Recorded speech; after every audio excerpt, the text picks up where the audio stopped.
totem pole, totem pole, totem pole, totem pole, totem pole, totem pole, totem pole, totem pole, totem pole, totem pole, totem pole, totem pole, totem pole, totem pole, totem. Coach Taylor, the man from Seall, Crystal Ball Paul, Life Lessons Podcast. Crystal Ball Paul, they not like us. I'm talking about everybody else. There's nobody else like Totem Pole Nation. We are the low man on the totem pole, and the low man always wins. How do you feel about last night? What life lesson do you take from those NBA games this weekend? Don't count yourself out till the clock strikes 0. Man, all three of them coulda, and shoulda at some point went the other way, but they didn't. And now we have what we have. Man, it's crazy. And the one team that nobody is talking about is the Boston Celtics. I know. Are the Boston Celtics playing well right now?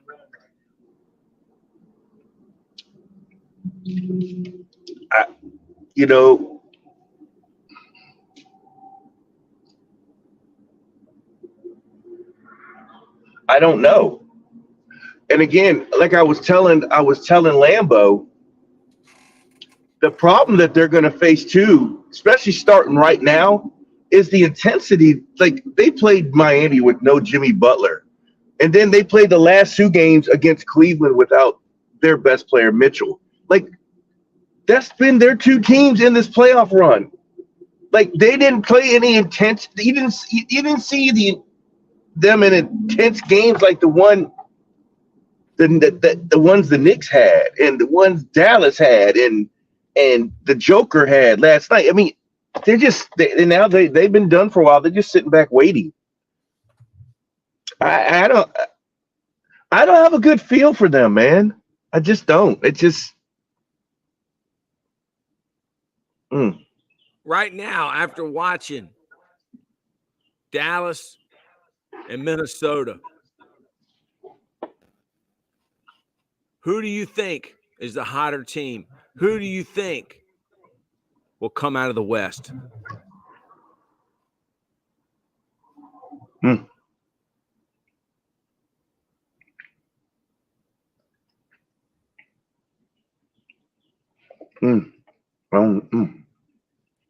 That's a flip a coin for me. I can't call that.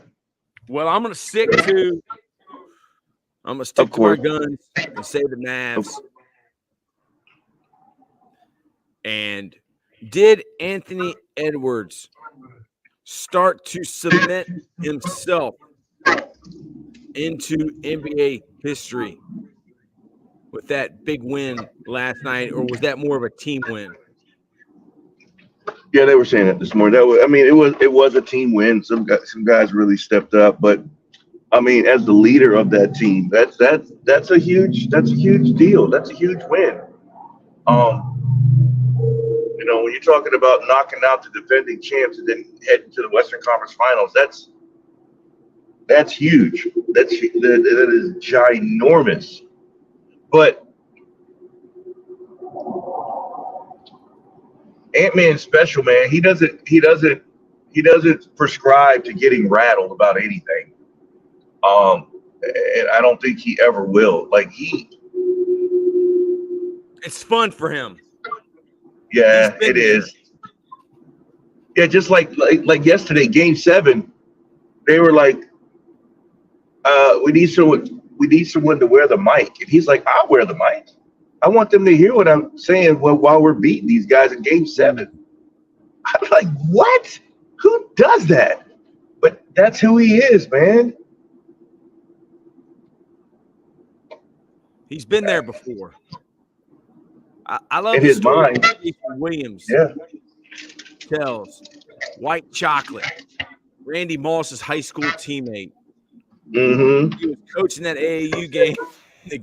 The promoter goes, dude, you're not going to start the best player in the country? And he said, well, who's the best player in the country? The guy that's on the bench. Anthony Edwards didn't even say anything about not starting in this like exhibition moneymaker game. I mean, he's like, okay, yeah, get in there. I mean,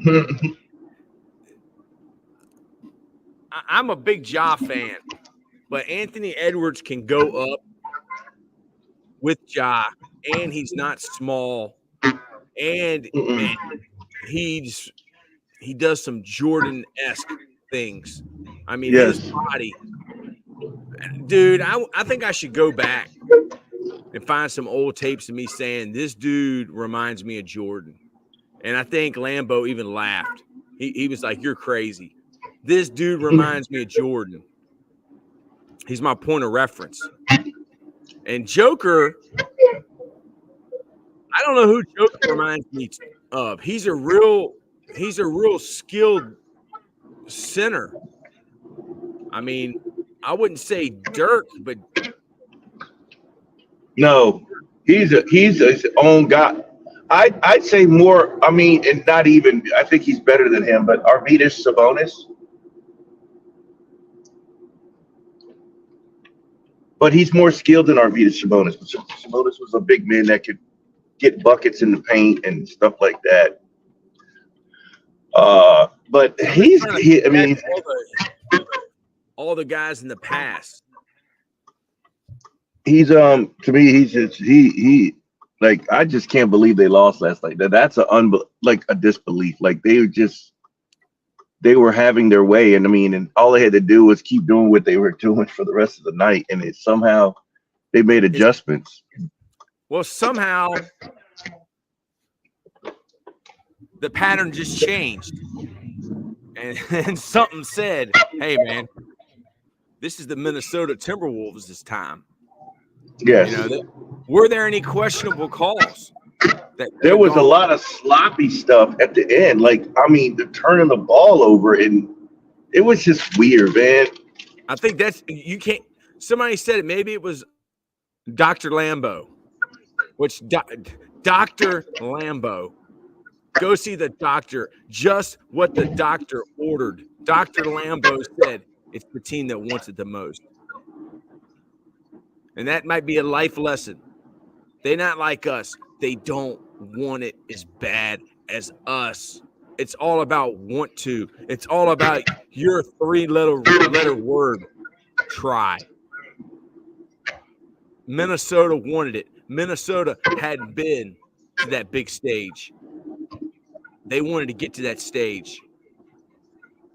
The Denver Nuggets had been there. They got their ring last year. Is that what happened? Did Minnesota just try harder at the end? And that's a term, calling somebody a try hard. That's like a disrespectful thing to call somebody. But it's really not. Because that's just illusion.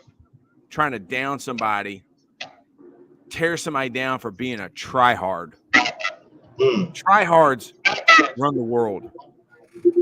What are you thinking, Paul? What's the life lesson? I'm thinking what you're thinking. No, that was well said. Man, yeah, we're not like the others, man. I mean, and we are real people. I mean, it's just real people sitting around talking about the reality. I mean, yeah, we go back and forth on things, and what have you, but there's no acting involved in what we do, man. But we always got to remember, this is entertainment. And we are here to entertain. And when the trolls came out last night, that's why I'm glad you bring balance to the pattern. You bring balance to the force, because Lambo, he was kind of numb. He was kind of flat. And me, Yeah. I was getting into Darth Vader mode. I He was couldn't getting take it. evil. No, I was getting Yeah. evil, man. I was calling these guys out, and they were saying stuff about us, saying stuff, well, not about you, but about me and about Lambo and Lambo's chain. Why does everybody hate on Lambo's chain? Is it all around his city he bling blings? Is that why? And his shades. Like,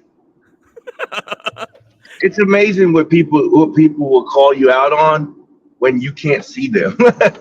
You know what I'm saying? Yes. So that's why I don't get too, caught up in it. If they were to come on the show, they wouldn't say anything like that. They wouldn't say anything about anybody. So you're not even supposed to. Except for Frank the Tank. He'd get on there and he'd get into us a little bit, but I don't know, man. I think Frank the Tank, like, he really didn't call out Antonio Brown. He was like, I got to meet you last year. He's more confrontational when he's just doing a 1-minute video than he is when he's like being his character on Barstool. I doubt Frank the Tank would try to intimidate one of us. I mean, you being an Army veteran, me, the guy last night was saying that I look like Mike Malone, who ate Rudy Gobert. And then I can at least move around a little bit, Mm-hmm. They not like us. Totem Pole Nation. The New York Knicks.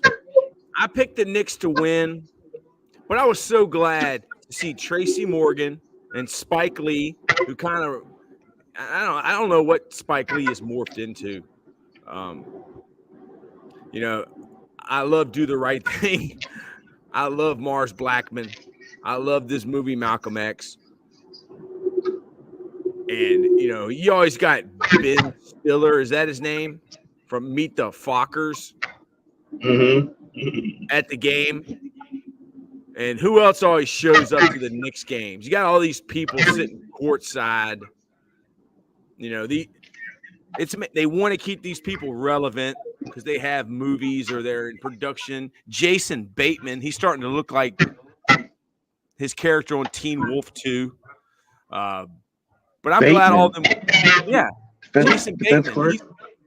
Defensive coordinator? No, this is Jason Bateman from Ozark. Jason Bateman, the teenage actor, the guy who was on Parks and Rec or whatever the name of that show was. I never watched.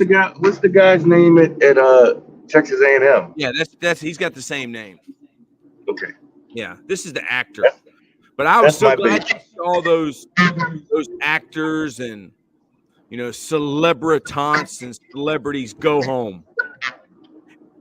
What was it at the end of the game when Anthony Edwards waved to the crowd and Joker came over and they tried to build that up into a beef between Joker and Anthony Edwards? Did Anthony Edwards wave bye to the crowd? And does Joker have the right to go and say something to him about that? No. It's entertainment.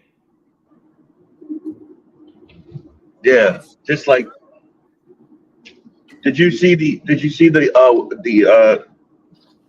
sweatshirt that the hoodie that Halliburton had on? No. What did it say? It had a black hoodie. And he came to the press conference.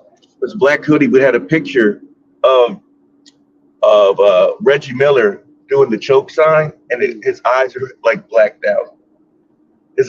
Reggie Miller's eyes were crossed out when he was doing the choke sign, like he did back in the day. Yeah, he wore that hoodie. I mean, it's good for business. Mm-hmm. It's good for business. It's good for the NBA. And like that time that was it KD or was it Russell Westbrook was about to fight the fan. I mean, it happens. But dude, that gets people to watch it. That makes it interesting. Yeah. Dude, you know, maybe the Pacers are going to be rewarded because they should have won the championship the year that, the Malice in the Palace occurred. They could have won the championship. But I showed that video to my son. Have you ever showed that to your son, the Malice in the Palace, the video, the ESPN?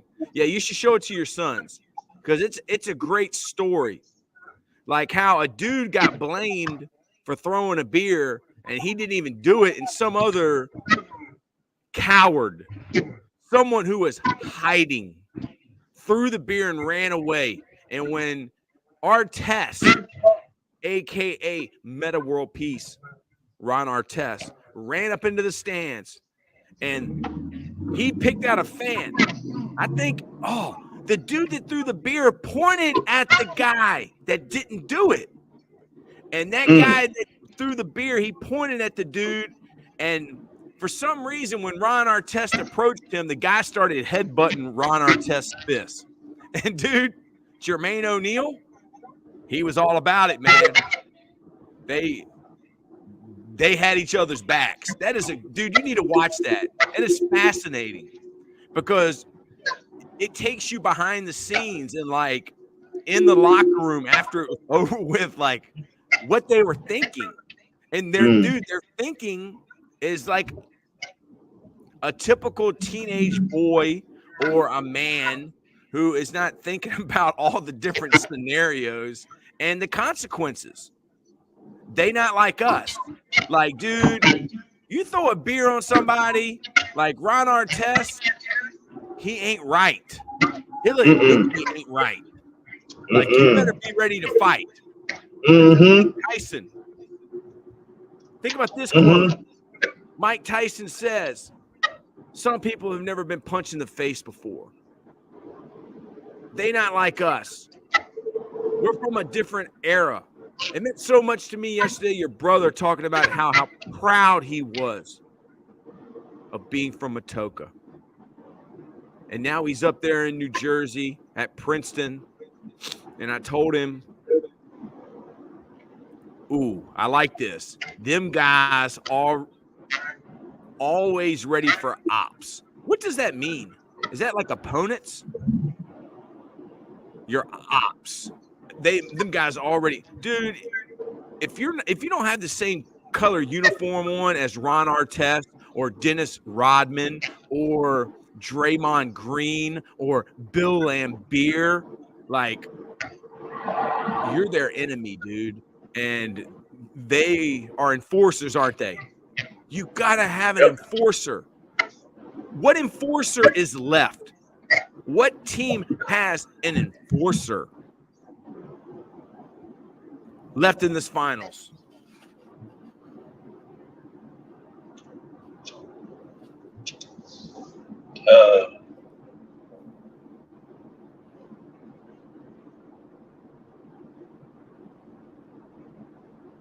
I don't see one. All right, Kelv. I mean, they like inciting and then later on make you fight. That's right. That's exactly right. They're instigators. And then Turtle. Opportunity is the real meaning of ops. Opportunity. Some people embrace confrontation. Have you ever met anyone? This slang language is stupid, dude. I don't even know what language I'm speaking. So yeah, the slang language is stupid. If you can understand me and you're from another country, then you can speak whatever language I'm speaking. Yeah, when did, and this happened during my kid's lifetime, like the word, like the way they use the word facts and cap, like who started that? And then whoever did, man, they made it a world language. Because one day my kids were saying, "Man, stop lying." Then the next day it was like, "Stop capping." Cap, because it's Yeah. what they have done to our language is the original written languages were pictograms. They were emojis. And when you limit people's language, you limit their expression. So they've taken us back to emojis. Here we go. There it is. There it is. Music's influence. Man, these guys are sharp. Yep. Hip hop is the world's language. And it's the Atlanta thing. Okay. Okay. No, I can follow that.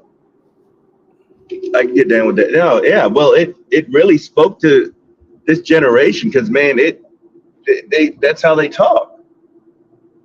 I mean, whenever it Yeah, but dude, this has always been. This is not new.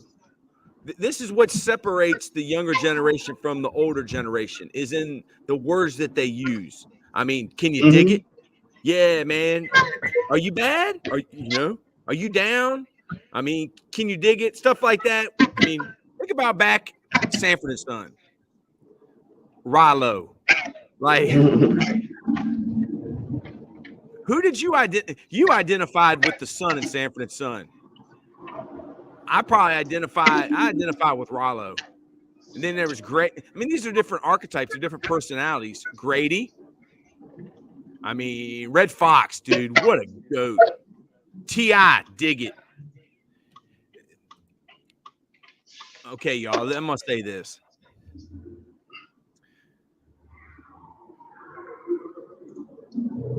These people who are millionaires, these people who are getting paid for entertainment, whether they be in hip hop or rap or country music, they all getting paid by the same people. And don't think that things happen by accident. There's a pattern. There's a pattern. And I guess if you don't know these words, then you ain't cool. Or like Lambo always says, this generation, this and that is soft. Hasn't every generation said that, Paul? I mean, compared to our parents' generation. There you go. I'm 30 and I say facts, but today's high schoolers already have another language brewing. Amen, rowdy. I like rowdy. I like to get rowdy. Roddy Piper. That's a goat. Man, he was the best. Cancel the rich. That's why we're the low man on the totem pole. Cancel the rich. As a young man of this generation, sometimes you get lost if you don't have a goal in life. Paul can give you some advice about that. It's actually casting spells. That's why they call it spelling words. Well, the wizard ain't a wizard. I seen the Wizard of Oz. Punch. Let's go back to this one right here. As a young man of this generation, Crystal Ball Paul, casting spells, the mighty magician of Matoka. As a young man of this generation, sometimes you get lost if you don't have a goal in life. Paul, is it that big picture? I mean, my goal as a kid was to be a Major League Baseball player. Then I said, well, really? They said, Troy, you can't be that. I said, well, I'll be a sports commentator. And here we are, Paul. Jimbo Fisher. That's me, a.k.a. Jimbo Fisher. I'm the broke daddy, Jimbo Fisher. And Crystal Ball Paul, he's got to get ready to go. But what can you tell Kelv about as a young man of this generation, sometimes you get lost if you don't have a goal in life? That's true. But I will say this too, just because I'll go through, use my situation as an example, so people don't feel as lost. You can have a goal i.e., wanting to be a Major League Baseball player. But one day that goal, you realize that can't be your end game because it's just not in the cards for you. So at that point, you pivot. It's called pivoting in life, and you search for a new goal, a new attainable goal. And you know what? You may find out that goal is not attainable. But if you keep pivoting, you'll find your way. Like me, I didn't know I was going to be in the military after college, but I didn't have a goal. My goal was to be a professional baseball player as well, and it didn't come to fruition. So I'm like, well, I'll try this for a little while because I owe the government a little bit of money, and these guys said they would pay it off for me. Great, let me go do this for 3 years, and ended up liking it. So I set new goals inside the system of I want to do this. I want to be an officer. I want this rank. I want this next rank. And I kept reaching goals until I said, hey, I want to be a commander. And they said, no, you're not going to be a commander. Then it means it was time for me to get off the ship. So incremental goals, setting goals, changing goals, pivoting from the goals you set and finding new goals will get you to your end game, which is happiness. Because if you set one that you attain it, then you're a happy person. And I hope it has to do with your employment, because it'll make your job not a job. It'll just make it a place that you go have fun. And that is the ultimate goal to me when it comes to employment for anyone. Make your work play. Yes. Make your work play. That's how you become a master in something. Yeah, because I mean, at the end of the day, end game and his goal is to make this his job forever. And if he attains that goal, it will not be work to him. He does it for free already. We do this for free, y'all. Mm-hmm. We love it. That's why we're the low man on the totem pole. Y'all that are watching, like, I never watched Barstool, but I heard all about Barstool, Dave Portnoy. Then I started doing some research and finding out who these guys really were. And I was like, they not like us. They not like us. They not like us. They don't eat peanut butter out of a jar with a spoon. They don't even like Little Caesars pizza. I like it hot and ready. Being at peace with yourself is true happiness. Chance Fawcett. Morning, Jets. Money moves sports betting. Morning, guys. Hope you both have a wonderful day. Hoping to be back on sooner than later. So, Paul, I know you got an appointment you got to go to. We're going to cut this short today. We love all y'all. Anything else you want to say? Shout out to our sponsors, St. Pete Rejuvenate. Go to Autograph app, autograph.io. Use the code Totem Pole Nation. Anything you want to say to the audience before we leave, Paul? You kind of locked up.